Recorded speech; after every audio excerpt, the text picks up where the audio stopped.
Omar Barrada backs Erik Ten Hag. Dan Ashworth explains United's transfer policy and also backs Ten Hag.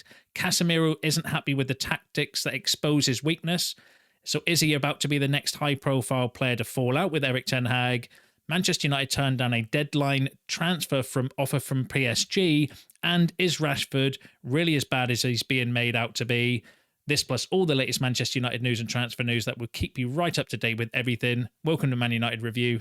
My name's Jamie. Before we get into it, smash a like on the video and let's jump straight into it. So there's been a few quotes coming out from an interview that Omar Barrada and Dan Ashworth did with the press. Now, first thing I'll say before we go through the quotes, this was before the Liverpool game, but I think they're really interesting kind of quotes that give a little bit of an insight into, one, understanding Omar Barrada's philosophy, because he is ultimately in charge of the football club. He's the CEO, so it's his kind of direction that the club are going to be kind of going in. But then also Dan Ashworth around the kind of transfer business that we've done. So really interesting quotes. We'll run through them, and then you can let me know what you think in the comments. So let's start with Omar Barrada. So Omar Barrada said, if you look at teams that have success for many years, it's because they have the right coach, sign the right players, and have the right structure around the coach and the players. You have to make good decisions consistently. And that's a big theme with Omar Barrada, the consistency side of things. But I think he's right. We've been saying before, having the right structure around a manager should hopefully help us going forward. And then he also said, we don't want to just win the Premier League and be satisfied. We want to create a team that can fight for the Champions League, the Premier League, and the domestic cups on a regular basis. So i.e. getting Manchester United back to where they used to be, which was music to my ears. In regards to the manager, Barrada said it's a decision that was taken before both of us, meaning him and Ashworth, arrived. But as I said before, we are very happy with this decision. Erik has our full support. And he also went on to say that we believe Erik Ten Hag is the coach we need and we fully support him. And then the final quote coming from Omar Barrada is saying that Erik has our full backing and we've worked very closely together in this transfer window. We're going to continue working very closely with him to get him, to help him get the best results out of the team. So some interesting insights there from Omar Barrada. So firstly, fully backing Erik Ten Hag. Some might say, is it the dreaded, the dreaded vote of confidence? But this was from before the Liverpool result, backing the manager, but then also kind of confirming that the vision from Barrada himself is to be, get Manchester United back to where they were, competing for the Champions League, the Premier League, and the domestic cups. And the only way to do that is to maintain the consistency. And he kind of, in one of the points we was making was around, having like the transfer window that we've had, which I think was actually quite good. It's just, we've got to maintain that. It's about kind of doing that again and again and building on that and not resting on the laurels, with resting on our I can't think of the frickin' word, not resting on our morals, and kind of building from there as well, which was a positive for me. But interesting that he's backing the manager. I don't think that, I know there's a lot of noise in the mainstream media and we're all annoyed and angry probably still, not from the result at the weekend, although that's obviously ultimately what matters, but more the performance, isn't it? Do you know what I mean? That for me personally anyway, because I thought we did well against City in the Community Shield. I thought we had some good signs in that game. Fulham, I thought we played really well. We just couldn't put the ball in the back of the net. Brighton, I thought the first half we looked good. Second half fell apart and fell asleep totally at the end of the game, which ultimately resulted in the loss. But the Liverpool one for me was just a massive step backwards. It was just a throwback to last season. And it was almost like we took a step forward with Fulham, half a step forward with Brighton, and then, 3 giant steps backwards with the Liverpool performance, which is massively frustrating. But ultimately, I don't think Ineos and Barrada and Dan Ashworth or anything are going to make knee-jerk reactions regarding Erik Ten Hag, and rightly so as well, because you can't, sack a manager 3 games into a season after one bad performance. They'll at least give him time to to improve and to kind of make the right decisions or the right tweaks, and ultimately Ten Hag will sack himself based on the results going forward. But I don't think they're going to go into any knee-jerk reactions or react to, like, you know, what the mainstream media are kind of throwing out there at the moment with all these kind of stories regarding Ten Hag, which I think is the right thing to do. I mean, you can't be reactionary. We can as fans, so we can get angry and we can react to things. But if you're in charge of a business making that sort of decision, you need to take a step back, and and I don't think they're going to be doing any knee-jerk reactions regarding Erik Ten Hag, which is, you know, I think that's the right approach. But let me know what you think about that in the comments. And then Dan Ashworth's had quite a few things today, so we're going to few things to say. So we'll go through these relatively quickly. I don't want to bore you too much with kind of quotes, but Dan Ashworth he said, "I've really enjoyed working with Erik Ten Hag for the last 8 weeks. I see my job is to support him in every way I possibly can to fully focus on the training pitch and the match tactical plan and deliver success for Man United." And he also said it's just about taking the load off of him as much as possible so he can concentrate fully on the training pitch and on the tactical side of the game to ensure Manchester United are successful, which is something we were saying before, that Erik Ten Hag was almost doing too much in his job role because he didn't have the support network around him. But now that he does, hopefully we can start seeing some improvement on the pitch and in the performances and bits, as I've just mentioned there as well. And then regarding signings, and specifically signing former Ajax players, he said that he has worked with Mateus and Mazraoui before, but as I said before, they were both on our radar, and this was a joint decision. So he was kind of backing the fact that this wasn't just a Ten Hag-led decision to buy both players; it also was a club decision as well, and it was like the both, which is how we should be working on transfers. They should have priority positions. Scouts should do the scouting for the profile of players. The club picks which ones they want, and then with the manager, they sit down and work out which ones they think are going to be more suitable and which ones the manager thinks he can work with, and so on and so forth. And then you get your choices from there, and that's exactly how it looks like things were done in the summer, which is good in my opinion. Dan Ashworth, it's natural to work with someone you've worked with before. It's a natural step, but we've signed a number of players who haven't worked with Ten Hag, and he also referenced Xerxes, Yoro, and Ugarte that haven't worked with Ten Hag. So he has said that, yes, we've made some signings of former Ajax players, but they weren't Ten Hag led. They were a club decision and the manager decision. Plus, we have also signed players that aren't former Ajax players, just kind of saying that we are throwing our scouting network out further than former Ajax players, which is true, which is correct. Then in regards to exits, he said, we want to make sure we have enough depth without having a bloated squad to keep players motivated and confident that they have a chance to play. If we have too big of a squad, it can cause problems. I mean, we'll have to see how Chelsea get on with their 40-odd players, won't we, this season? But then the interesting kind of point that I think he made regarding exits was around the PSR rules and on selling academy players. And he said you have to generate money to be able to spend it again. What has changed is the number of players who will only play for one club. That's a consequence of the rules. It isn't good for everybody. Sorry, if it's good for everybody, then we'll have to consider it. I don't mean there won't be any more one club players, but the PSR rules have made it more attractive to sell players who represent pure profit.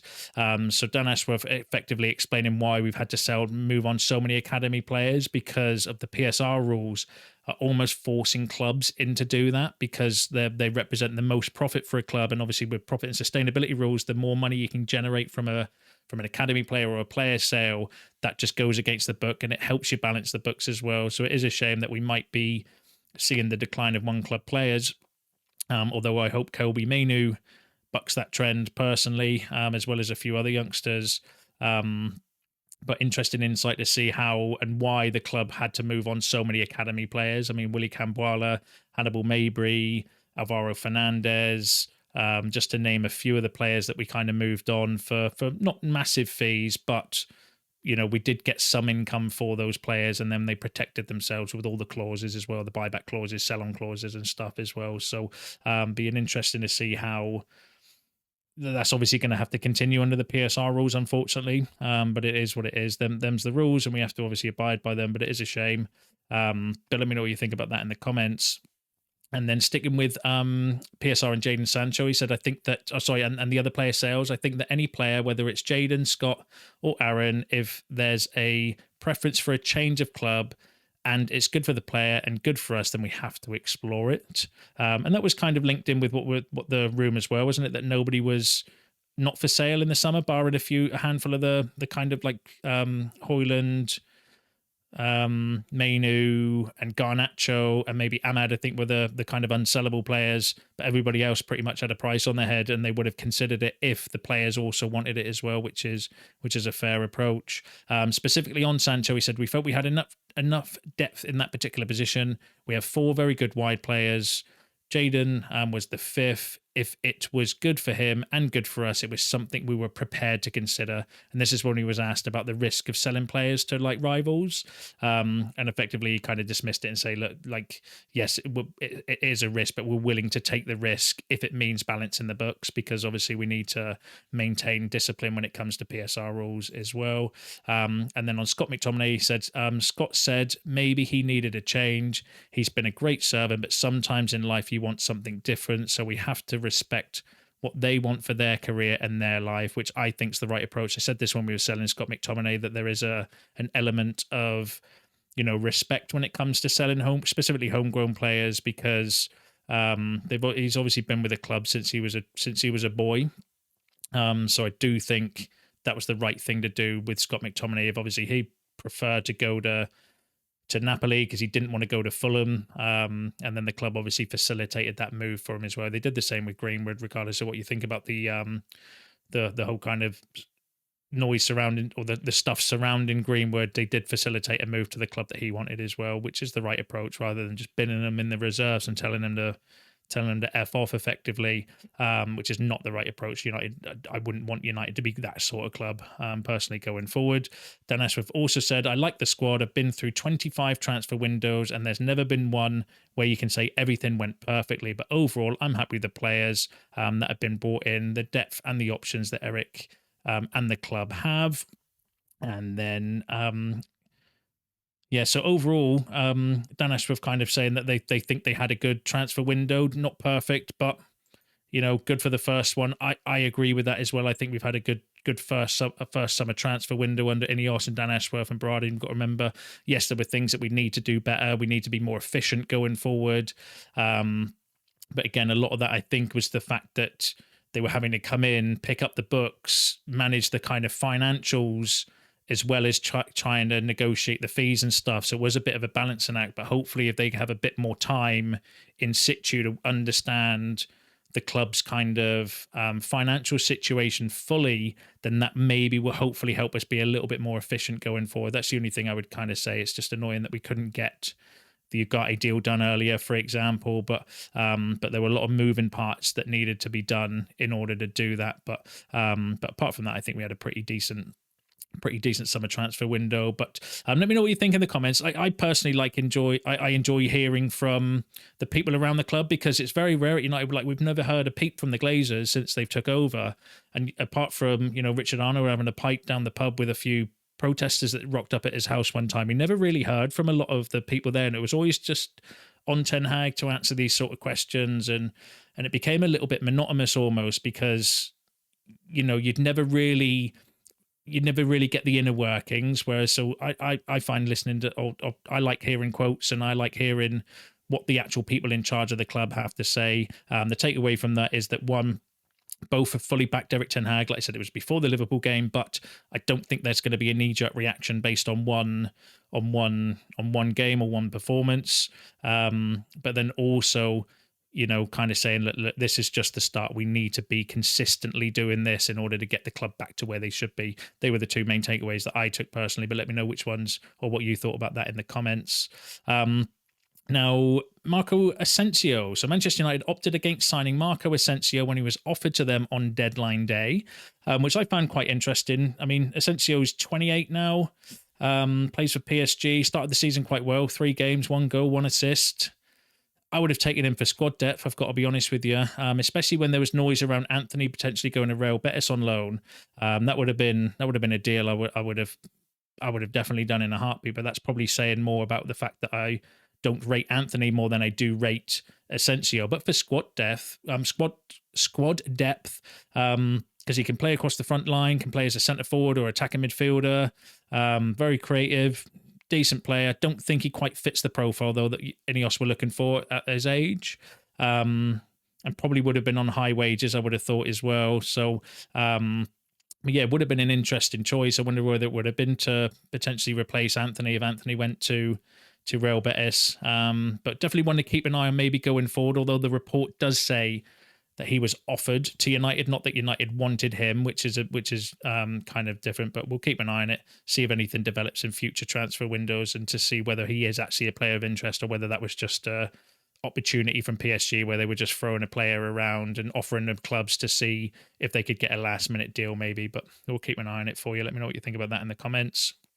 And then Casemiro, so Andy Mitten, who's really credible when it comes to United, I think he's quite connected with the club. I said that Casemiro wasn't happy with the tactics at Manchester United last season. He felt the tactics didn't help him and exposed his weakness. So like I said, credible source, very connected with the club. There was rumours at the end of last season, wasn't there, for the FA Cup final that Casemiro had a bit of a fallout with Erik Ten Hag because he chose to play Amrabat instead of Casemiro for the cup final. There was rumours, and they are rumours, not confirmed, that he threw his toys at his pram and refused to play, although they have been unconfirmed. But he wasn't on the bench neither, was he? If I remember rightly. And like we've seen before with Ronaldo, Sancho, even Varane, when Ten Hag picked Johnny Evans for the City game over Rafael Varane, apparently they had a bit of a falling out as well. Is Casemiro about to be the next high-profile player that has a bit of a falling out with Erik Ten Hag? Possibly, because I think there's been, there's clearly something on based on those rumours from the cup final and stuff as well. For me personally, I don't think we should be putting ourselves in a position where we change our entire play style to fit Casemiro. If it was like, we should be building a team around Kobe Mainoo, in my opinion. So if it was, if it was that and it was Kobe Mainoo maybe coming out, I would maybe be a little bit more inclined to think, well, actually, there might be something in that, because I do think we should be building our team around Mainoo, because I think he's the the real deal when it comes to midfield. It's not like Casemiro's a match winner neither as well. There was a story, wasn't there, if you've not heard this, when Mourinho was at Chelsea and he basically said to the entire team, he said, right, yous are going to have to do is more running and more work off the ball, because Eden Hazard wasn't that type of player. And he basically told the whole team and the whole squad, yous are going to have to do all of the work and do all of the running and do all of the hard yards and everything, because we need Eden Hazard, because Eden Hazard will win us games and win us leagues. And they went on to win the league that year. I remember John Terry, I think, said it in an interview that everybody was on board with it because Mourinho basically said, look, Eden Hazard will win us the league if we let him do what he does. But in order for him to do what he does, yous all have to work twice as hard and kind of compensate for him. And so if we had a player like that in the squad, then I would maybe be for it. But Casemiro was terrible last season. Even at the start of last season, I remember my brother-in-law saying he looks like he's running in concrete, and that was like pretty much this time last year as well. So I don't think he's a player that necessarily we should be changing our play style to accommodate. However, I do think he's got a point in terms of the way we are isolating our midfielders, because even Kobe Mainoo got isolated in the second half and was exposed when he got pressed and pressed into a mistake to losing the ball, and we conceded the third goal against Liverpool. So I do think there is something in the tactics, but I don't think that we should be accommodating everything just for Casemiro, personally. And the next story I've got for you regarding Marcus Rashford. So Marcus Rashford has created 3 big chances in the Premier League this season. His current expected assisted goals per 90 of 5.6 is above that of Mo Salah, Kevin De Bruyne, and Saka, and that came from Statman Dave, who's really good when it comes to football stats. Which kind of begs the question, and I'll let you tell me in the comments, all right, is Marcus Rashford as bad as what people are making him out to be this season, because obviously he was booed, or Ten Hag was booed for not bringing him off against Liverpool and subbing Garnacho for Ahmad, which I think personally, and it's just my personal opinion, and I think that was more to do with fitness levels than it necessarily was performances, because that was Garnacho's first start of the season, because you remember he hasn't had a pre-season. He didn't play that much in the Copa America, neither for Argentina. So personally, I think that decision was more about fitness and risking injury than it necessarily was performance. But I might be wrong. I'm not Ten Hag. That's the way I saw it, though, in terms of that decision. But according to the stats, he's actually creating more chances than Mo Salah, Kevin De Bruyne, and Saka so far this season, which begs the question, as I've said, has Rashford been as bad the start of this season as he's being made out to be by like fans? And you know, are we being overly critical of Rashford because of last season's performances? I kind of think there is a little bit in that, because I'm the same as well. Last season really hurt his performances. The fact that obviously he went out on the piss in Belfast and missed training and all that stuff still doesn't feel right with me. It still doesn't sit right with me. So personally, I think I'm subconsciously being more critical of Marcus Rashford than what I probably am other players, because I just want to see more from him. I want to see that turning point where we can see his attitudes change. We can see his work rate has changed. And I don't think I'm seeing that yet. But, you know, it doesn't necessarily mean that he's not doing bits, because according to the stats, he is actually creating chances, which is, you know, ultimately what you want from Rashford, isn't it? Creating chances. I know he hasn't scored and he hasn't assisted yet, but are we being overly critical of Marcus Rashford? Let me know your opinion on that in the comments. And then the final story I've got for you is a bit of positivity. So Lenny Yoro's been pictured driving, so that means he's not in his protective boot anymore. He's obviously off his crutches now as well, so he's believed to be on his way back. So that'll be good to hopefully see him back in training and amongst the squad in the next few weeks. Same could be said for Rasmus Højlund as well. Apparently he's not too far away from being back. I do think we miss Højlund at the moment, because I think he's a really good finisher if we create chances, which last season we weren't, but actually this season we have created chances. We're just not putting him in the back of the net. And that was the one kind of thing I wanted to see change this season, ironically, was, well, can we create more chances for a striker?